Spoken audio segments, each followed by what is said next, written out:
நான் நினைக்கிறேன் கௌரவ சுமந்திரன் அவர்கள் இன்று நாட்டிலே ஜனாதிபதி அவர்களை தான் சந்தித்திருந்தார்.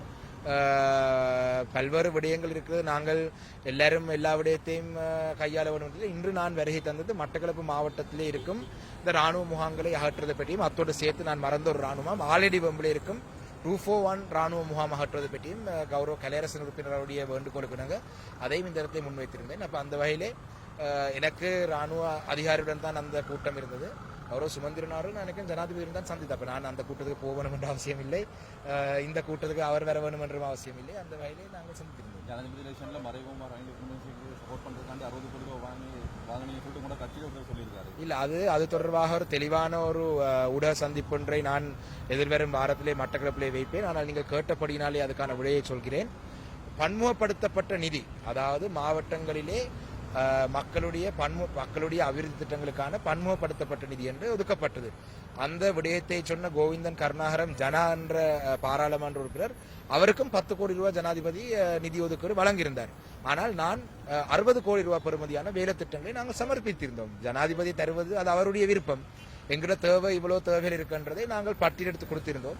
அந்த வகையிலே தொடர்ச்சியாக அழுத்தங்களை கொடுத்து அதிலே 40 கோடி ரூபாய் வேலை திட்டங்களை அனுமதி கிடைத்து தற்பொழுது மாவட்டம் முழுவதும் 40 கோடி ரூபாயினுடைய வேலை திட்டங்கள் நடந்து கொண்டிருக்கு. அப்ப ஜனா அவர்கள் அந்த இடத்திலே சொன்னது 60 கோடி ரூபாய் வாங்கினது என்று சொல்றது அவர் ஒரு அரசியல் காரணத்துக்காக அந்த வகையிலே அவர் சொல்லியிருக்கிறார். அவருக்கு தெரியும் அந்த பன்முகப்படுத்தப்பட்ட அவர் குட்டி மகளுடைய பிறந்த நாளுக்கும் மூத்த மகளுடைய கிராஜுவேஷனுக்கும் லண்டன்ல போய் படுத்திருந்தால் மக்களுக்கு நிதி எடுக்கிறதுக்கு வேற வழியாருக்கு தெரியாது. லண்டன் பாராளுமன்ற உறுப்பினருக்கு மக்கள் தெரிவு செய்யலே, அவரை இலங்கை பாராளுமன்ற உறுப்பினர் தான் மக்கள் தெரிவு செய்தார். அப்ப அவர் லண்டன்ல போய் படுத்திருந்தால் பன்முகப்படுத்தப்பட்ட நிதி அவருக்கு 10 கோடி தான் கிடைச்சிருக்கு என்றால் கோரிக்கையில் அவர் முன்வைக்கவில்லை. அவருடைய இயலாமை, அவரால் செயல்திறன் இல்லாத ஒருவர் என்றதால் அவருக்கு அந்த நிதி கிடைக்கவில்லை.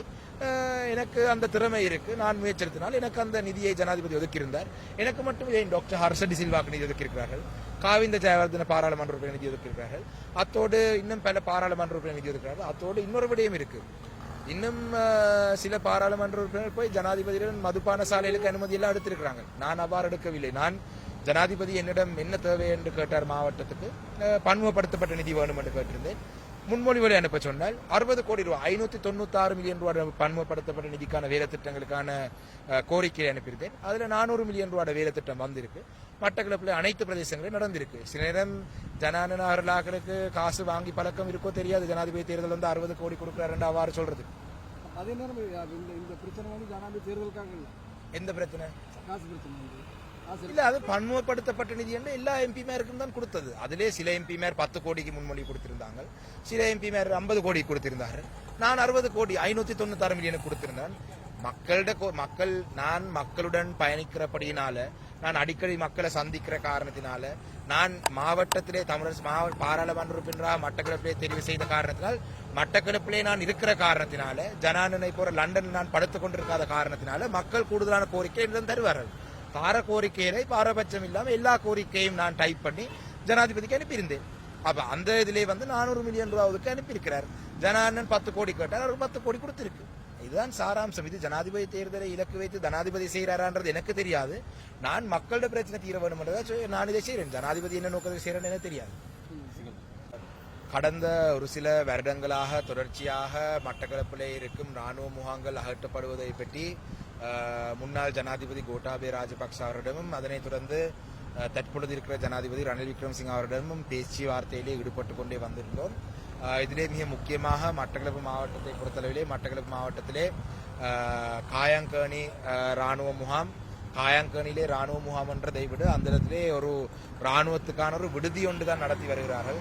காயாங்கேணி பாடசாலையை விடுவிக்க வேண்டும் என்ற ஒரு கோரிக்கை, அத்தோடு முரக்கட்டாஞ்சேன ராணுவ முகாம் அகற்றப்பட வேண்டும், முரக்கட்டாஞ்சேன பாடசாலை மாணவர்கள் அந்த காணி வழங்கப்பட வேண்டும் என்றது. அதனைத் தொடர்ந்து குறுக்கமடம் ராணுவ முகாம் அகற்றப்பட வேண்டும், அந்த மைதானம் உட்பட பாடசாலை வழங்கப்பட வேண்டும் என்றது. அத்தோடு பாலடிவட்ட ராணுவ முகாம் அகற்றப்பட வேண்டும், அத்தோடு அதிலே இருக்கும் ஏனைய அரசு நிலங்கள் வழங்கப்பட வேண்டும். இதை மேலதிகமாக தாண்டியடி துயிலும் இல்லம் அமைந்திருந்த இடத்திலே தற்பொழுது விசேட பாதுகாப்பு படையினுடைய அந்த முகாம் இருக்கு, அது அகற்ற வேண்டும். மற்றது களுவாஞ்சுடி போலீஸ் நிலையம். இந்த விடயங்களை பற்றி நாங்கள் நீண்ட காலமாக பேச்சுவார்த்தை ஈடுபட்டு கொண்டு வருகை தந்து கொண்டிருந்தோம். தற்பொழுதும் கூட அண்மையிலே ஜனாதிபதி மட்டக்களப்பு விஜயம் செய்த பொழுதும் கூட மீண்டும் ஒரு முறை ஜனாதிபதி நினைவூட்டல் செய்திருந்தேன். அதுக்கு அமைவாக 7ஆம் மாதம் 28ஆம் தேதி நான் ஒரு கடிதம் ஒன்றும் ஜனாதிபதிக்கு அனுப்பியிருந்தேன். அந்த 2 விடயங்களை மையப்படுத்தி Sagala Ratnayake president chief of staff அவர்கள் இன்று இராணுவ ஜெனரல் சவேந்திர சில்வா உட்பட இராணுவத்திலே இருக்கும் இந்த முக்கிய பொறுப்பிலே இருக்கிறவர்களையும் அத்தோடு மட்டக்களப்பு கல்குடா கல்வி வலயத்தினுடைய கல்வி வலய கல்வி பணிப்பாளர், பட்டிருப்பு வலயத்துடைய கல்வி வலய பணிப்பாளர், அத்தோடு மாவட்ட அரசாங்க அதிபர்களுக்கும் பிரதேச செயலாளருக்கும் அழைப்பு விட்டிருந்தாலும் அவர்கள் வருகை தரவில்லை. அவர்கள் நேவழியிலே இணைந்ததாக ஏதோ கேள்விப்பட்டிருந்தேன். ஆனால் அவர்கள் வருகை தரவில்லை. அது ஒரு மனவேதனையான ஒரு விடயம். மாவட்டத்திலே மக்களுடைய பிரச்சனைக்கு ஒரு மாவட்ட அரசாங்க அதிபர் வருகை தரவில்லை என்றது.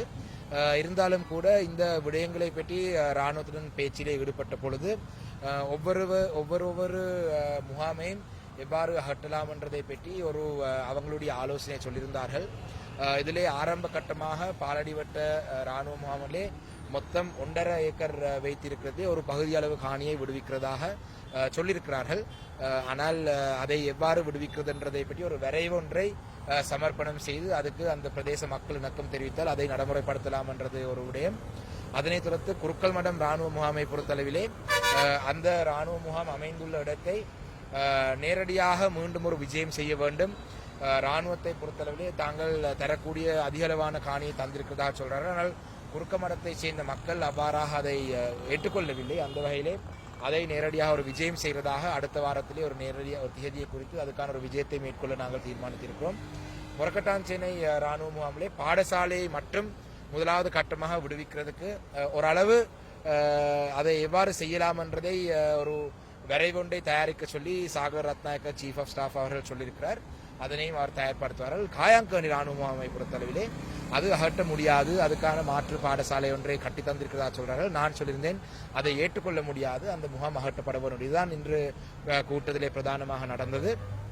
அந்த வகையிலே தற்பொழுது நாட்டிலே ஒரு ஜனாதிபதி தேர்தல் அறிவித்திருக்கும் பட்சத்திலே எங்களுக்கு தெரியும் ஜனாதிபதியாக இருக்கிற ரணில் விக்ரமசிங்க அவர்களும் கூட தமிழ் மக்களுடைய ஆதரவை தனக்கு வேண்டும் என்றதுக்காக இவ்வாறான விடயங்களை இவ்வளவு காலமும் இருந்து இப்பொழுது கையிலே எடுத்து ஏதோ ஒரு செய்யறதாக அவர் காட்டிக்கொள்கிறார். அவ்வாறான ஒரு சூழலிலே ஜனாதிபதி தேர்தல் நடக்கிறதுக்கு இன்னும் காலம் இருக்கு. செப்டம்பர் 21ஆம் தேதி தான் தேர்தல் நடக்க போகின்றது.